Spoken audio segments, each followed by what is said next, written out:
Okay, we're recording. All right, take two.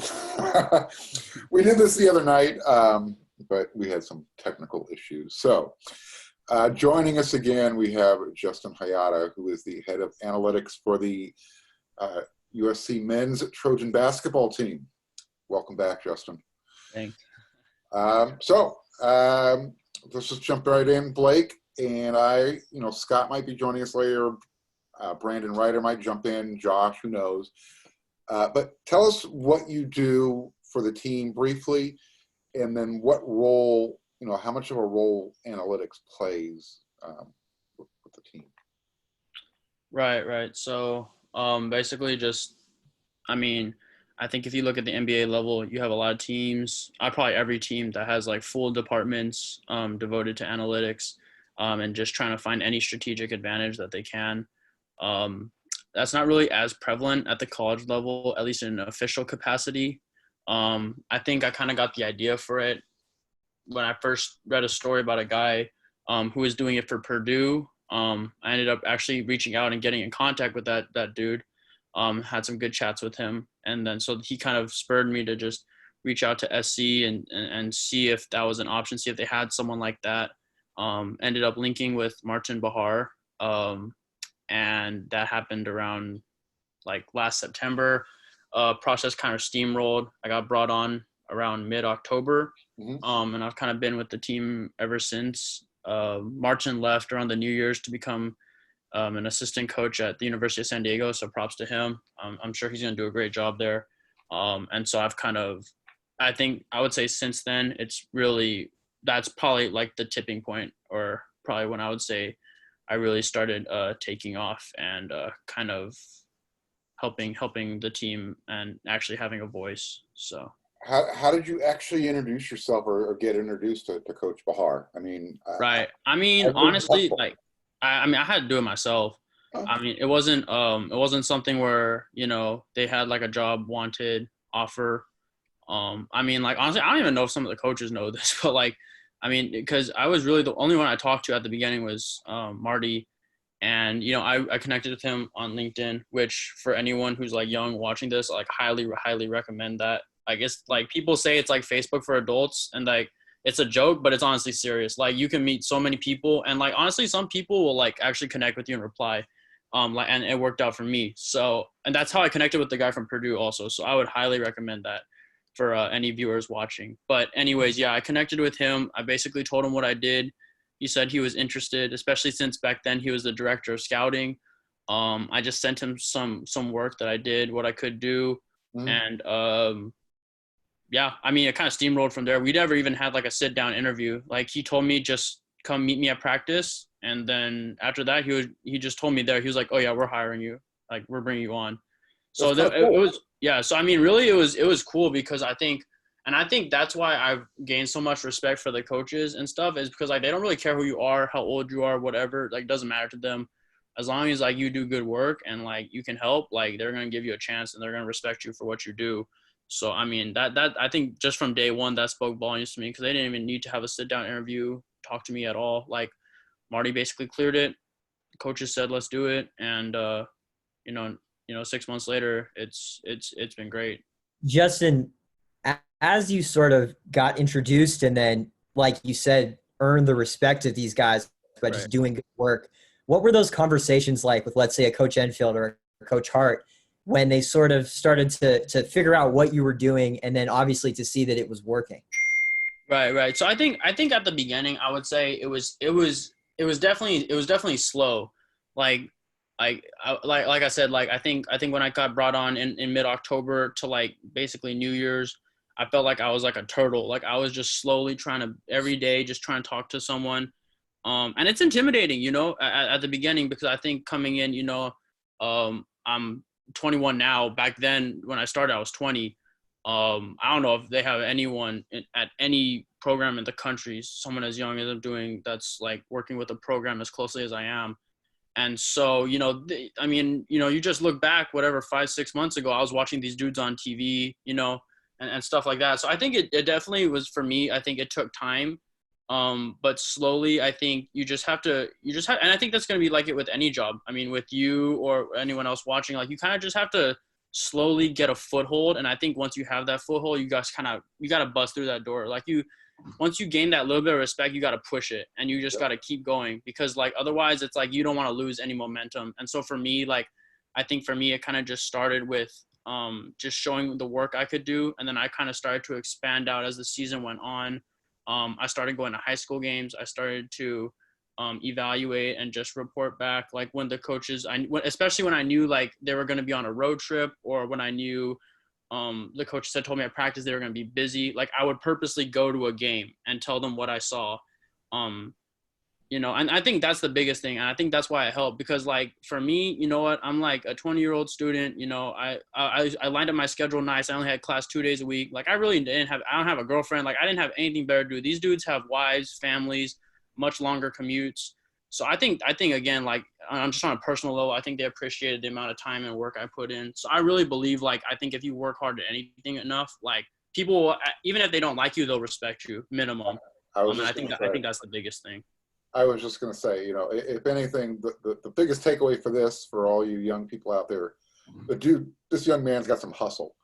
I mean, he off camera and behind the scenes when we're talking, he's always asking, how can I do this? What can we do? And it's just like, dude, take a breath so I can take a breath.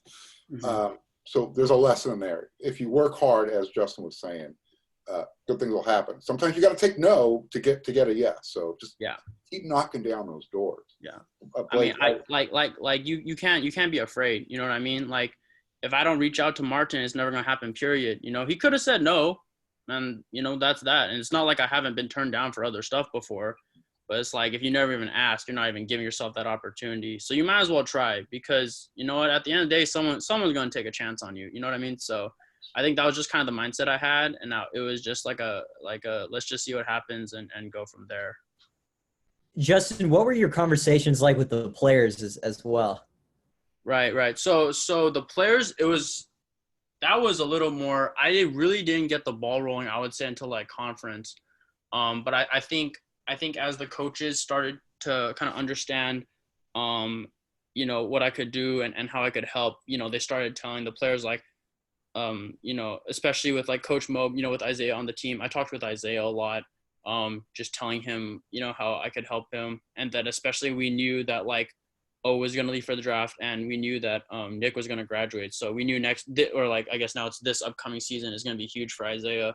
I really felt like he could break out. So I was just showing him stuff, giving him ideas. And then I think as time grew, I think they just would always see me, whether it was talking to Coach Capco after practice when we were hashing where we felt like we'd be at if the tournament started that day, or if it was, Coach Hart. Like I remember one time I was just walking with Hart, and Kyle Sturdivant came up and talked to Hart, and then Hart was like, oh, like, if you want to see what these guys will do for you in the NBA, like you should talk to him. Like he'll set you up. He'll get you to that next level. So I think when you have the coaches vouching for you, and I think when the coaches are on board, that made it a lot easier. And yeah, like once it was like February, like the last 5-game stretch, like every day, I remember like Daniel Utomi would talk to me. He'd be like, where do you think we're at now? I'm like, honestly, man, like we ain't played, so I don't really think anything's changed much. He's like, okay, just keep me updated. And I would talk to Q. Who else? I talked to Ethan Anderson a lot. Kyle was always really friendly. So I think it was just something where, again, it's hard to trust, a 20-year-old kid at the beginning, but I think as you just kind of do the work and let the work talk for itself, it kind of evolved into a situation where they felt comfortable trusting me and taking my advice seriously. Well, I would notice at times when I'm at practice, you'd be over there at the scorer's table, and I'd glance over, and one of the coaches, and especially as we got closer towards the end of the season, and Coach Enfield was constantly coming over and asking you questions and kind of looking at your computer. Obviously, you're not going to be able to tell us what you're talking about, but what are some of the things that you would be going over as far as on the analytical side? Are you looking at the tournament? Are you looking at shooting percentages? What are the things that the coaching staff's asking you to keep track of? Right. So, I mean, yeah, and that was the biggest thing. Obviously Andy was the biggest step because he's the head coach. And I just think it was something where, every day he would just kind of look at the beginning, he would just look my way, nod, say hi. I would say hi back. And then slowly, I think as the season, he would say like, hi, Justin. And then, he'd ask me how I was doing, how my day was. And then it slowly evolved to the point where we started talking really about basketball, and stuff like that. And then, we would talk about everything. I mean, a lot of my analytics would go into our scouting report. So he just asked like from a stat perspective, what kind of advice I had. He'd ask like what I thought was the most prevalent information we needed to know about teams. And then as we got close to the tournament, I would just show him trends, show him predictions that I thought for our net, win or loss, how I thought we would be affected, win or loss. And just things like that, projected seeding, composite average of seeding. And obviously it sucks because none of that ever happened. But yeah, I think that was just something we really focused on. And I think the big thing with Andy is like he's such a good like person, not even just as a coach, but as a person, he's a really good dude. And again, like I said, like I think when the players saw that he would constantly come and talk to me, it was really a trickle down effect of respect. And he was willing to give me a chance, and I really respect him, and I'm grateful to him because he didn't have to give me that chance. He didn't even have to look my way while I was sitting at the scorer's table doing my thing. So I think the fact that he trusted me, and he's into analytics, and I think the thing is like he's not very stubborn. Like he just wants to win, and he just wants to help his team, and he wants to help his players. So I think for me, it's like my numbers are basically like records of facts. And so if I could show him the data and show him why I think we should do this, this, and this, like he'll be all on board for it, and he'll be more than happy to be flexible with his game plan and switch things up to give us the best chance to win. And I don't think that's like something a lot of coaches do, because I think a lot of coaches are like, this is my way, it's my way or the highway, and we're gonna do it the way I want. And so I just think that's another great thing about him, I think, and really the whole staff. Like, if you can prove to them why you should do something, they'll be all for it. It's not going to be like, okay, prove this to me, and I'm still not going to do what you say anyways. Right. If the facts back it up, they're all for it. And I think that's why, like, we can do something special with our roster and with the staff we have in place. Yeah, we'll get to the roster here shortly. Blake, you had a question? Yeah, Justin, you just mentioned the roster, and for USC fans out there that are hoops enthusiasts that are looking forward to Evan Mobley showing up next season, what can you say to those subscribers at USC Scoop and those fans about what kind of team SC is gonna put on the floor next year? Right. I think it will be interesting. I think we'll have a chance to be really good. I think that we lost a lot, and obviously, that's not great. But at the same time, I think, for the most part, we knew what we were going to lose. And I think that helps a lot. I found out the same time as everyone else about Eli's transfer. I saw it on Twitter. And then obviously I think it was a no-brainer that O was going to leave for the draft. But beyond that, and so basically besides literally, a couple of days ago before Eli left, we knew exactly who was going to leave. And so I think that really helps because you can kind of set your roster up the way that you project it out. And so months ago, we knew exactly what holes we needed to fill. And obviously, like, you don't need to bring in a lot when you're bringing in a guy of Evan's caliber. He has the chance to be so transcendently special that I think if you put the right pieces around him, your team's going to go. And I think that's our goal. Like, I think we've been playing fast. We want to play a lot faster. I think that Nick was best inside. I think O was definitely best inside. I think Evan can honestly, like, his upside is ridiculous to the point where he can do whatever he wants. If he wants to shoot a three, he can. If he wants to bring it up the floor, he can. And he's more than athletic enough to really get up and down.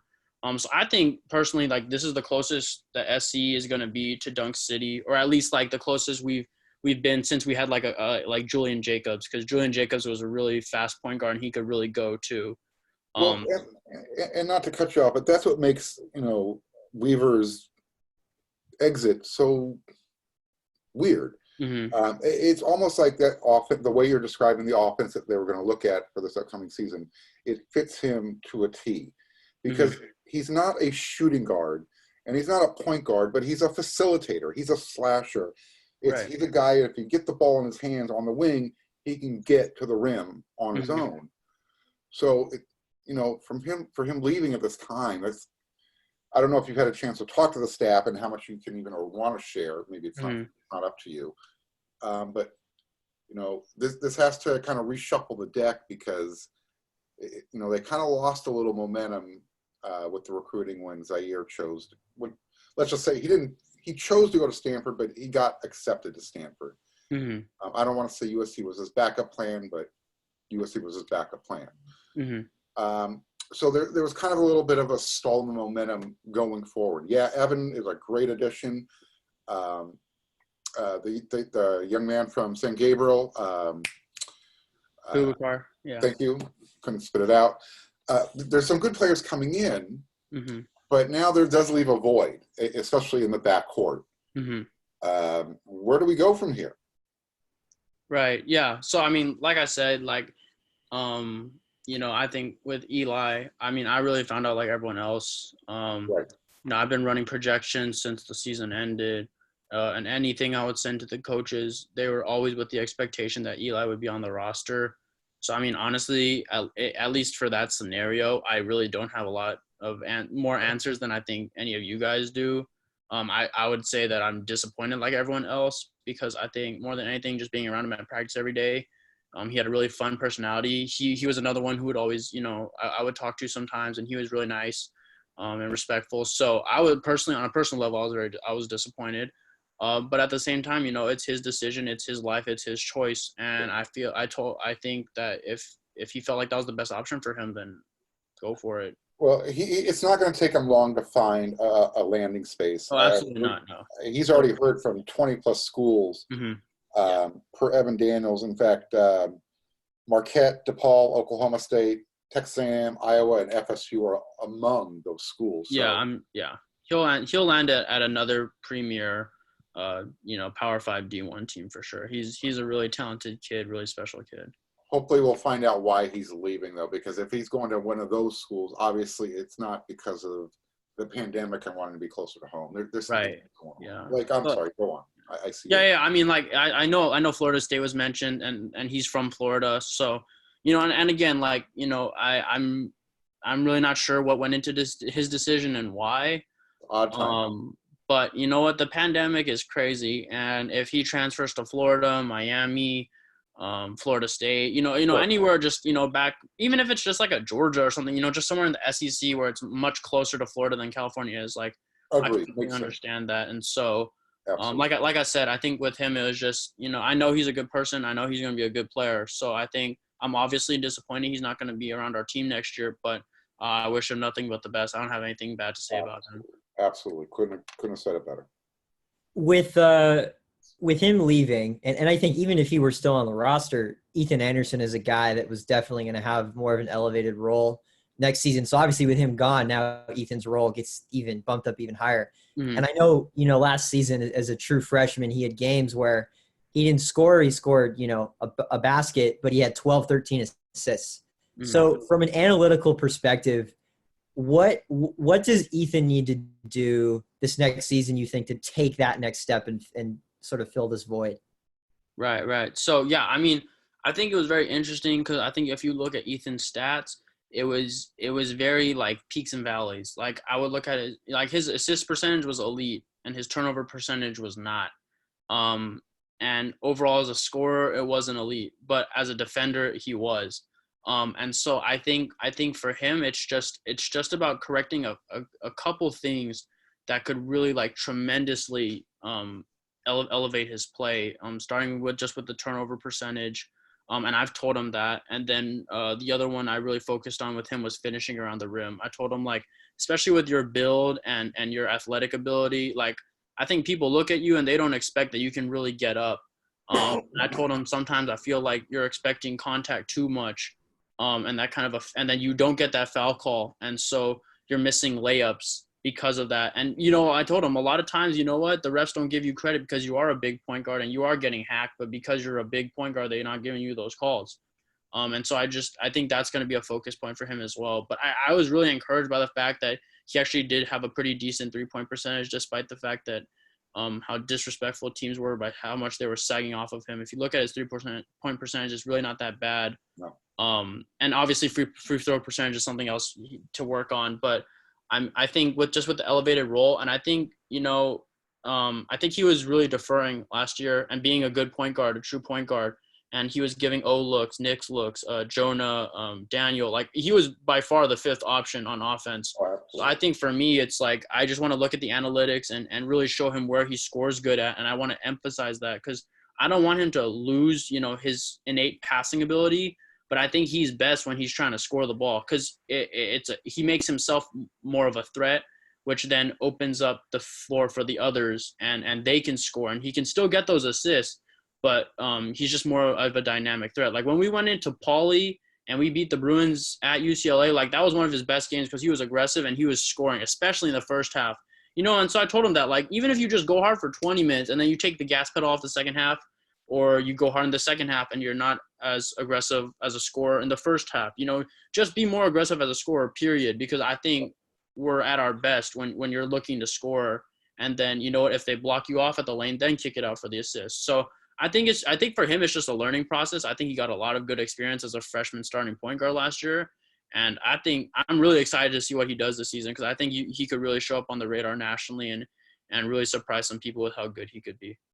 Absolutely. I think you're kind of echoing what Andy said throughout the season because, freshmen play like freshmen. They're going to have great games and they're going to have some not so great games. And one of the, questions that always came up with is, how do you help Ethan with his turnovers? And, one of Andy's responses was, you don't want to take away Ethan's aggressiveness. Exactly. Yeah. Because when you take that away, you're Right. then stunting, the team as a whole. Exactly. And you did raise a point that he deferred a lot. Mm-hmm. So going from, first of all, he's going to make a huge jump just going from a freshman to a sophomore. Mm-hmm. That just happens naturally. But as you guys had brought, we're talking about at the beginning of this question, he now has a bigger role. Jonah's no longer with the team. Daniel Utami is no longer with the team. Elijah's now no longer with the team. Mm-hmm. They need somebody who's going to maintain that aggressiveness, but also maintain that outside shot threat. Mm-hmm. And that's kind of where I was going earlier with my question, where does the team go from now? They did bring in some grad transfers. Taj Eady's a guy. Isaiah White's another guy. But there is a huge question mark right now with the team. Mm-hmm. We really have one true guard that we know we're getting. Mm-hmm. That's with this roster. It's, we thought we were young last year. I think we're right back where we were at the beginning of last year. It's a lot of talented unknown ahead of us. Mm-hmm. Yeah. And, I don't think our roster is a finished product by any means. Oh, no. We have 3 roster spots to fill, and we're for sure gonna fill 2, if not 3.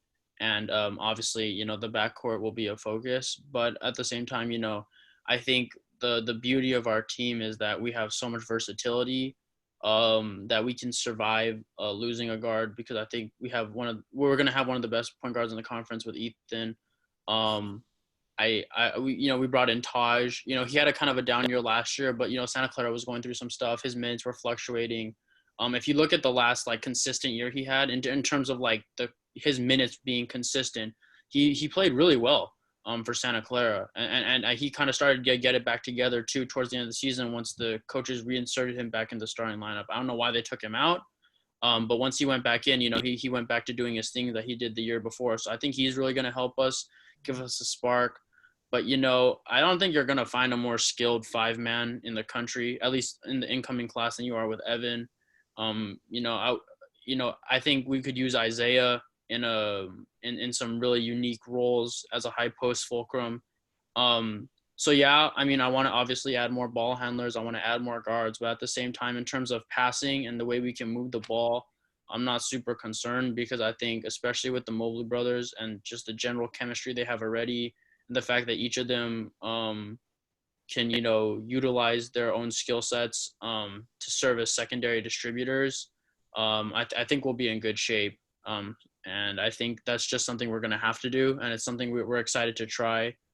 But in terms of additions, yeah, we're obviously going to be looking for a guard, if not 2. We'll be bringing in another. We get another guard too with Noah.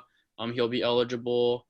Honestly, Max is huge, but he's really a guard at heart. I mean, he has guard skills and a guard shot. He's just Yeah, happens but to I be. just don't see him as a ball handler, though. I He's see not a ball him. handler, but you know what I mean. Like he can certainly. I don't think he's scared to bring it up by any means. So Oh, no. we want to bring in more perimeter prowess, obviously. But I don't think we're hitting the panic button by any means. We feel very confident in the roster that we still have. Yeah, I don't want to. I'm not trying to give off any type of thing either. Just I'm pretty passionate about the basketball team, Mm-hmm. and like you said earlier, and Blake, you can take over here in 1 second. With Elijah just picking up and leaving, it's disappointing. Yeah, The team was on a roll. They had a lot of momentum, and it's just to hit the brakes like that. I was just like, God, not again. Anyways, Blake, go on. Justin, it's no secret that Big O had one of the best seasons a freshman's ever had at USC. yeah. And obviously you did a deep dive into his numbers the whole season, and he's going to go very high in the upcoming NBA draft whenever it happens. It's, announced today that they might delay it. Who knows? And that would be unfortunate. But whenever that draft does happen and Onyeka does go in the lottery, what is an NBA team going to be getting in him? Right. I mean, I think first off, the biggest thing with O is like you're just getting a good person. Like he's just a genuinely good dude. I know there's some players I think that they kind of put off that persona, or they try to act nice in front of the media. Like he doesn't have to do any of that. Like he's just a genuinely good dude. I think it's a bummer for him, honestly, that there's not going to be, or it doesn't look like there will be a combine, because he's a freak athletically. He would have aced the interviews. His wingspan is really long, and I think he's perfect for the modern game. Like he's a nice, mobile, undersized 5. I think he's basically a Montrezl Harrell with some more upside, as a defensive fulcrum. I think any team that needs a big, you're gonna have to give him a long, hard look.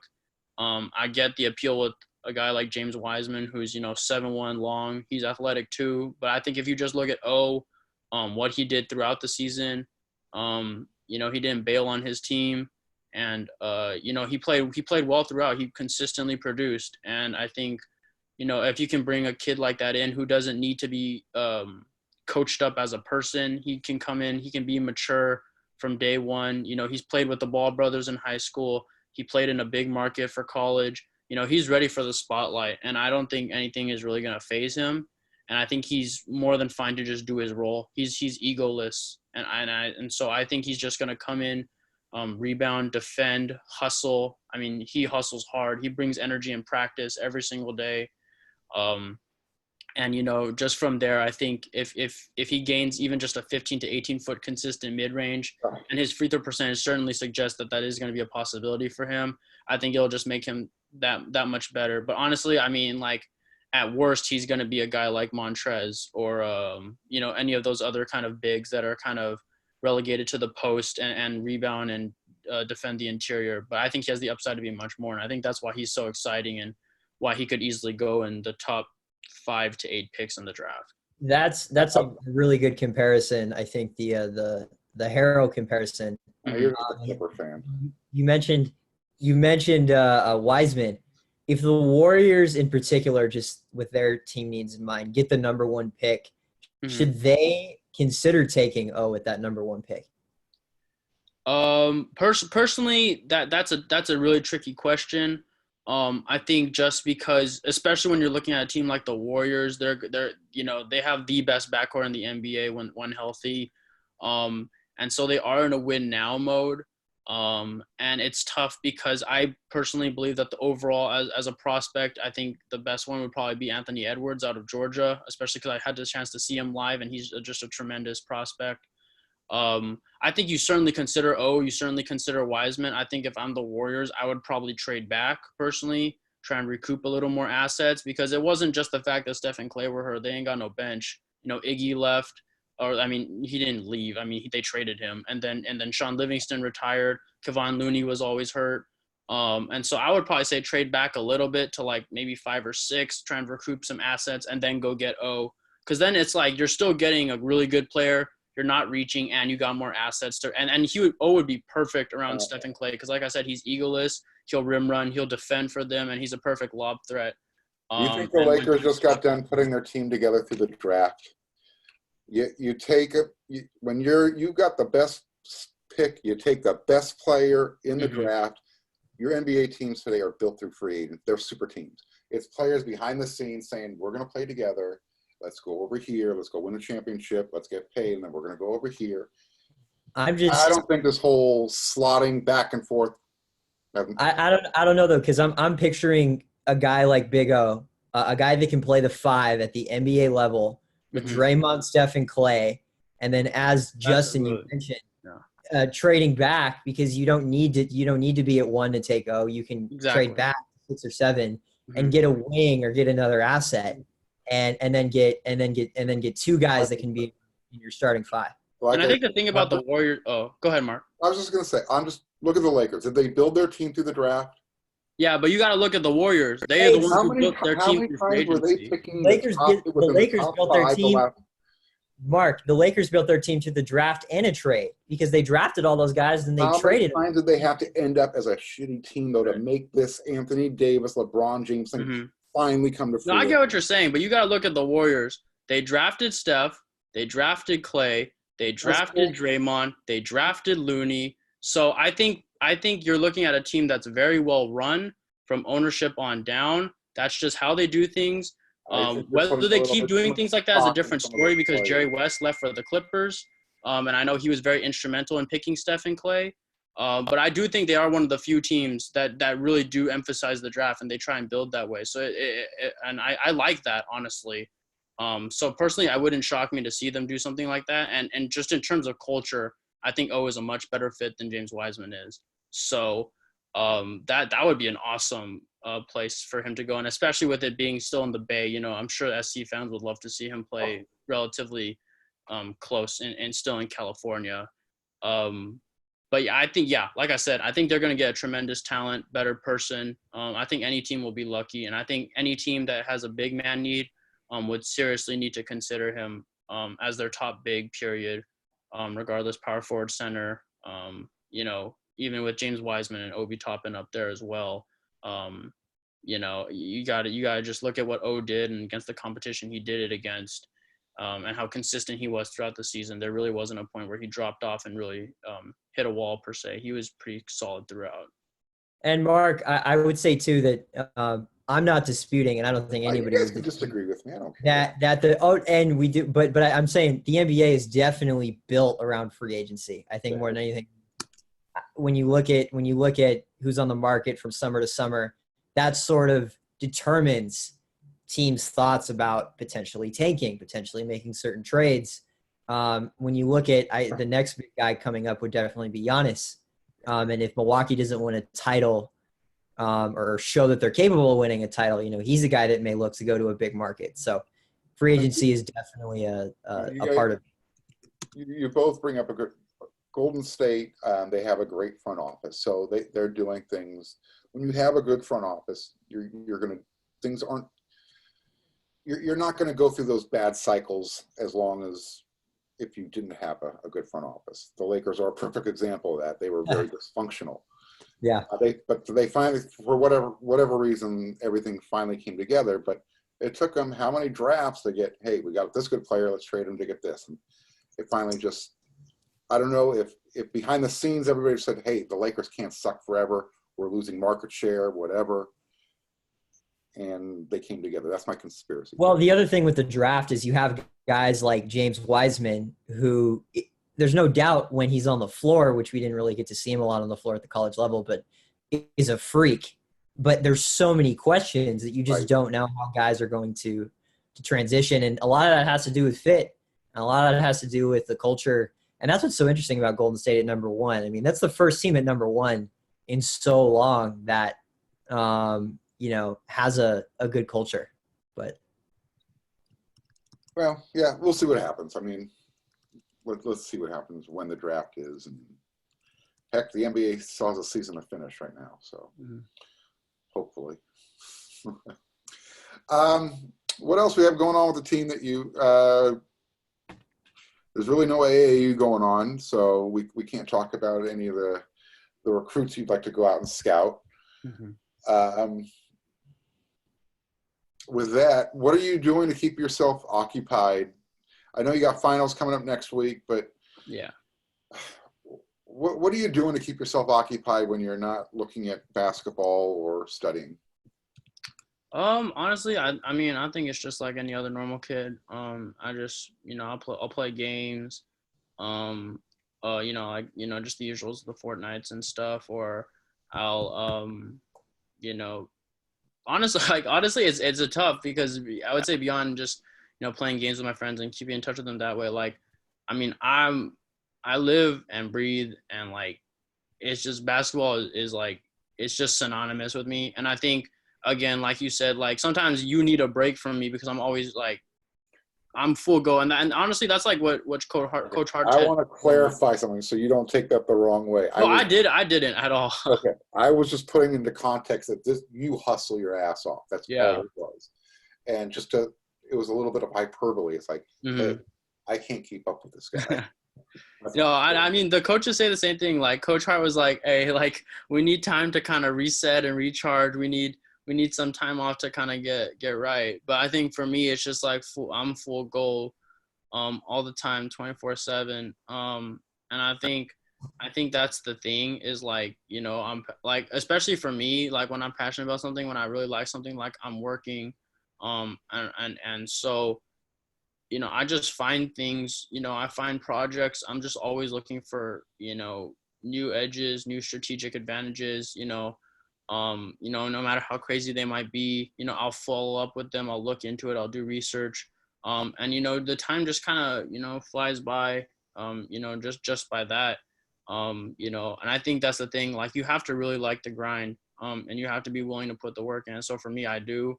And that's really how I keep busy.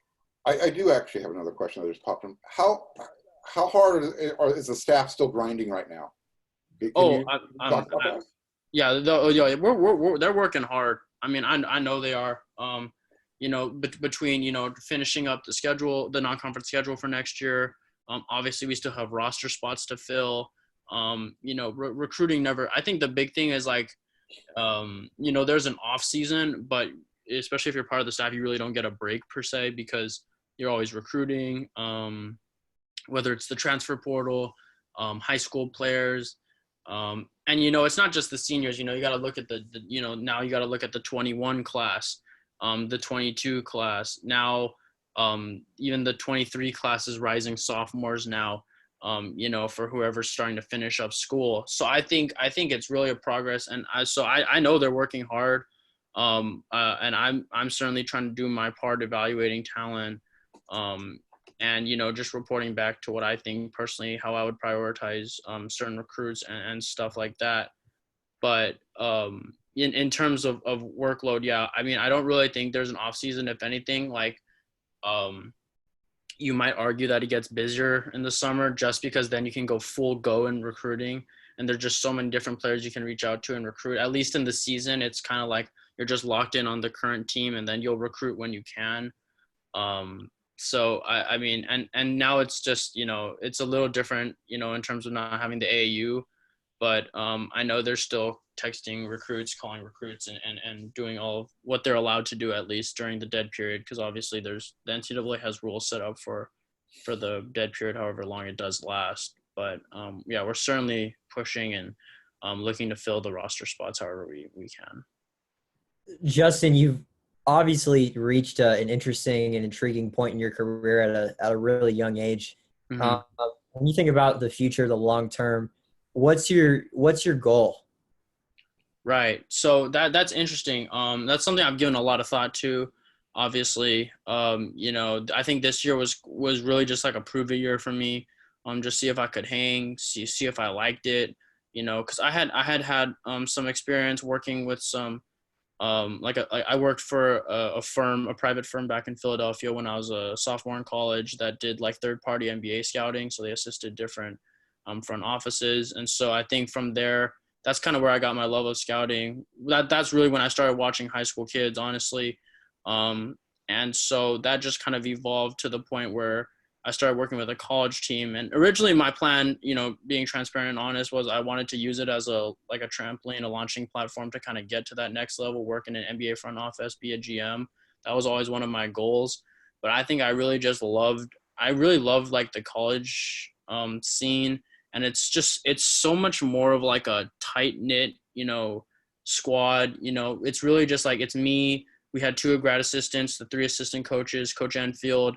We had a director of operations, Mike Sweats, who does a great job. And we also had a director of administration, Heather Chesser. She does a great job. And then strength coach and a trainer for injuries with Curtis Schultz and John Yanamine. So I think, and that's it. That's like the whole staff, and then there's players and managers. But, that might not even make up like the analytics team for like the Rockets. You know what I mean? So I think it's just such a different aspect. And I love going to watch high school players. I love watching their careers develop, especially when it's a kid like who, I don't think a lot of people had him pegged as a one and done, but you get to see the way his career elevates. Now he's going to achieve his dreams, and however many months it is when his name's called by the commissioners Silver. So I think right now it's like I just want to get my degree and finish up. I would say from there, that's really honestly, like I'm just trying to do my work and I'm just trying to put in the work. And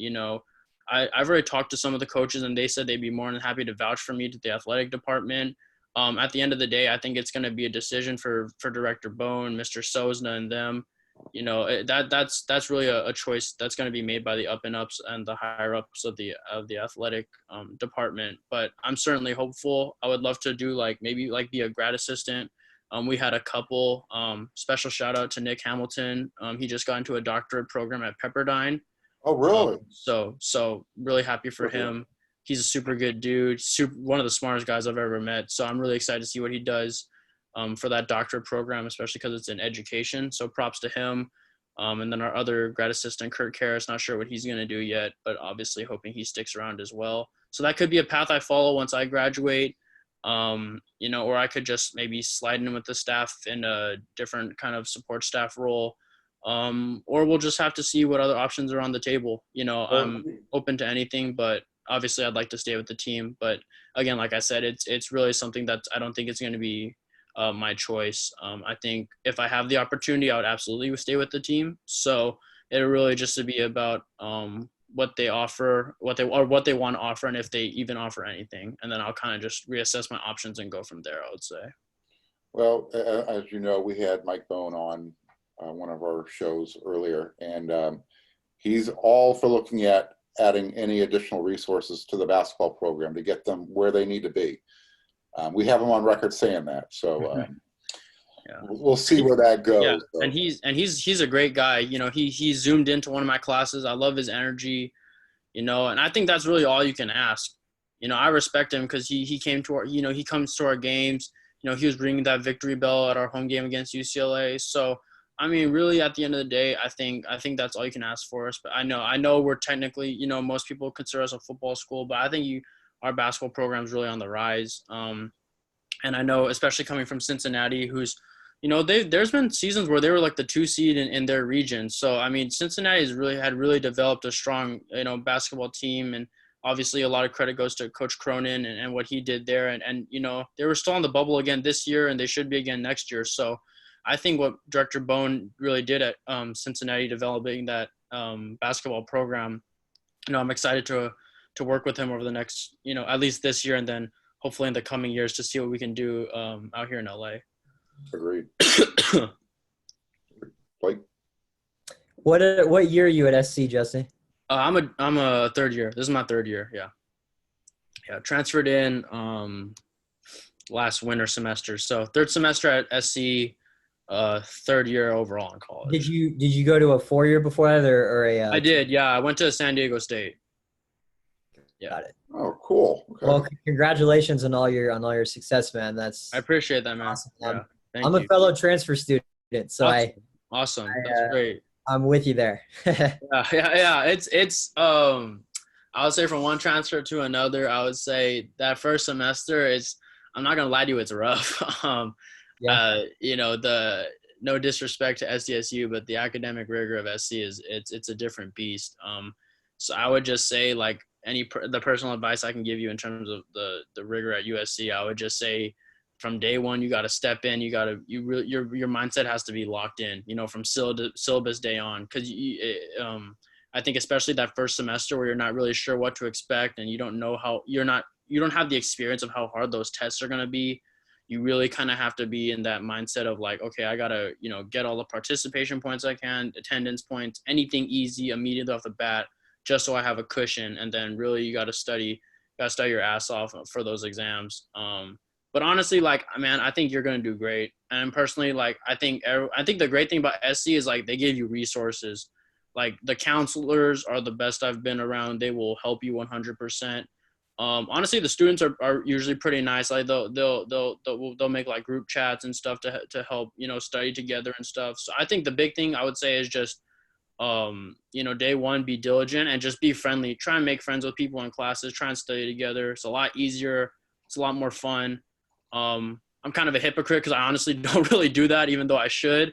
But I think that's more just a product of me being busy with the team and stuff more than anything, and kind of just trying to keep my head down and get my schoolwork done so I can go, help the basketball team out. But especially for you, I would say, make memories, have fun, because I think for a lot of kids, like they join frats or whatever, that's their college experience. I think for me, I got lucky enough to be blessed with the opportunity to work with the basketball team. So that's kind of my big college experience. That's why these 4 years have been the best of my life. And so I just would encourage you to pursue that opportunity, and SC will definitely give you opportunities. So I would just say take advantage of them for sure. Thank you for sharing, Justin. And I really appreciate the advice there. I'm currently, so I applied for fall 2020 transfer. Awesome. I'm currently waiting actually on the campus then. But, I'm currently waiting on my admissions decision, and it's killing me. Man. So that's the goal, and I really hope that I get to take you up on that advice. But thank you so much for joining. It's been great. Real quick on that, because since you brought that up, Blake, I don't know if you guys have been noticing, and I don't want to come across the wrong way, but I don't know if there's a lot of colleges and presidents making statements that they're going to be opening.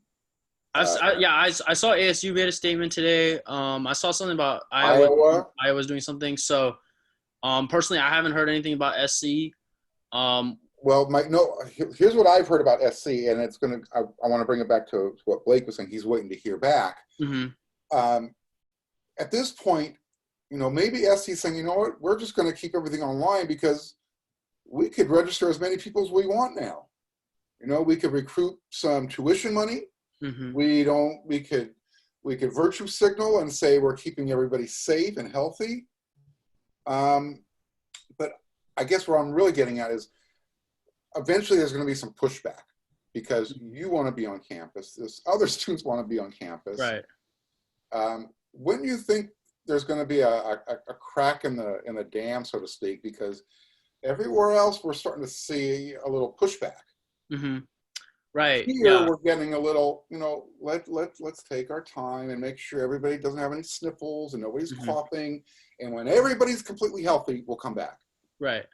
Yeah. I mean, that's an interesting question. I think you have to, obviously you have to do your due diligence and you don't want to get anyone sick, but at the same time, I just think, at the end of the day, there's a lot of factors to consider. I really feel bad. Like, honestly, I feel bad for President Folt because it's a very tough decision to make. And I don't think there's any decision you could possibly make that's going to please everybody.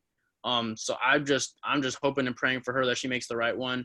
And, but in terms of my speculation, like this is just purely me, but I've been operating and planning as if we are going to have a season on time, at least for basketball.